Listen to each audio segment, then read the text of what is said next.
ଆଜ୍ଞା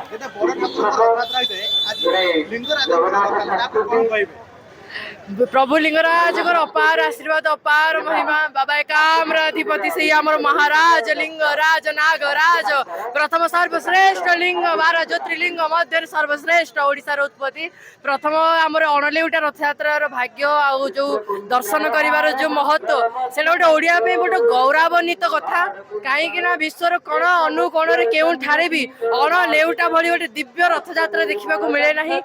दिव्य रथयात्रार मूल महिमा आमर एकाम्राधिपति लिंगराज जो विहरण करने एकाम्र को आसी एकाम्र वन क्षेत्र को वन एत विभोर कर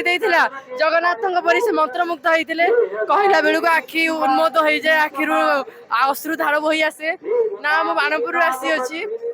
बाणपुर नाचुनी आम घर सत्य मो नाम मु 4 वर्ष आसी अनुभूति कहले बाबा एत भक्ति विभोर जो वर्ष आसे पहुँचा पर आम पहंडी हुए ए वर्ष मनरे टी मुणा थिला कि 11:15 लिखाई 11:45 बाबा पहंडी हे एत मन दुख बाणपुर भगवती माँ का कम सारिकी 100 कोषर आसवाटा भारी दुखर विषय थिला किंतु बाबा एत दयामय मु पहुँचु पहुँचु कली जुगर अनंतमय लीला देख बाबा अपेक्षार बसुँच पहंडी हेले आठू बड़ कलिजुगर जो कहती महिमा कलिजुगर जो लीला केवल ये गोटे नृत्यशिल्पी गोटे भक्त बुझीपार आपण भाया जो बार्ता को पहुँचे धन्यवाद शंकर सिंह एक जहा मैंने आम बार्ता को सी पहुँचे पारे आपण मैंने आसतु आनंद करूँ 2 पद कह बाबा एकाम्र रे प्रभु बसिल बड़ माड़ सामंत